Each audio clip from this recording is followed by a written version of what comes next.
in our market. This will be temporary in nature. It will continue to come till such time those things don't settle down. But over a period of time, people will start realizing that India is different. If we see our debt to GDP ratio, it's almost same as Spain, about 80-85%. But then Spain's economy is stagnating, our economy is expanding. So my denominator is increasing and hence I can afford to have high numerator. Today in India, now again this is a bit exaggeration, but unemployment is not such a big issue. In fact, in call center our problem is to get the people. In civil engineering, there are not enough civil engineers who can build buildings. All of them probably have become computer engineers. So we have jobs but not enough manpower. In a country like Spain, below 25 years of age, 40% of people are unemployed. 40%. And Spain is a country where people are not used to fasting. If you and I hit a bad time, I'll say that I'm mera upvas. My religion prescribes that. I'll survive with that. In Spain, they can't survive with that. So somewhere all this kind of problems will continue to create tremors there, and we'll have to feel the side effects. But over a period of time, people will realize that as long as India is growing, they'll be able to manage these issues. Whereas those guys, they will not be able to manage these issues. And somewhere, then capital will again getting reallocated to India. So temporary problems will occur. Dubai was $80 billion economy. Our markets fell for one day. Greece is $260 or $280 billion economy, will probably suffer them for 1 week. Spain is $1 trillion economy, will probably suffer them for 1 month. UK is $3 trillion economy, will probably suffer them for 6 months. But eventually they'll all be left behind as a baggage. Like we have forgotten Lehman Brothers, we'll also forget about Greece and Spain and so on and so forth.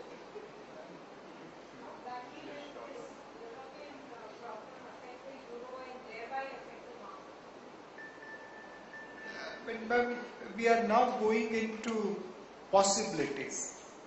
Everything is possible, but everything is not probable. Now, Euro has been created with certain foundations.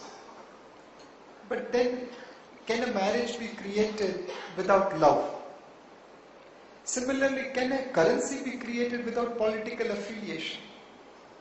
If I see a Greece politician statement, they have said that look, you Nazi Germans, you have taken gold from us when you were occupying us.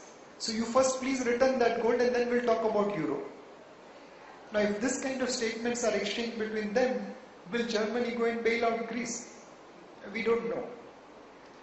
Somewhere the interest of having Euro is immensely beneficial to everyone. Germany and France benefited because their companies could export anywhere in the Europe, and they were able to take cheaper labor from Eastern European nations into them. Siemens, Alstom, they all have benefited by rapid growth. Volkswagen suddenly is becoming top 3 or top 4 automobile group in the world. Countries like Italy, Spain and Portugal benefited immensely from Euro because they were rated, again with little bit of exaggeration, far lower, and because of Euro suddenly their borrowing cost came down dramatically. So it was a marriage between a strong and a weak person, and the benefit of strong person was passed on to them. With lower interest rate they were able to run their economy better. Unfortunately, using that lower interest of productive capacity, they started using it in real estate. Spain went berserk on building real estate. Greece went berserk on giving pension and higher salaries to their government employees. And in the process, they ended up wasting the opportunity which was given to them. Now, they have to pay for it. The benefit of Euro is so immense that it doesn't make sense for Greece or Spain or Portugal or Italy to get out of Euro. By staying in Euro, they all benefit. By going away from Euro, they'll have to pay a huge price. Imagine a Greece economy If they go out of euro, their currency will go down by 20-30%. Suddenly, all Greeks are poorer by 20-30%. Today they pay interest rate of X percentage. Moment they step out of euro, they pay X plus 5%. Will they be able to bear that cost? So there will be a lot of gimmicks, noise, fireworks, but I think euro will survive. It is beneficial for Germany, it is beneficial for Greece. It makes sense for them to remain married rather than get divorced. Nilesh, you seem to be fairly satisfied with the budget. If you were the finance minister, what few important additions or changes you would like to make to this budget? I'll do one change. Somewhere the finance minister has always provided incentive for debt investment. Now in a country where its citizens are not at all investing in equity or marginally investing in equity, this is big disservice. Today we may believe that HDFC is an Indian company, but it's owned by foreigners. The same is true about ICICI Bank, the same is true about Infosys. So all these great companies which we have built with our blood and sweat, when they declare good results, the benefit will be enjoyed by some gora sitting in Europe and London and New York and Hong Kong.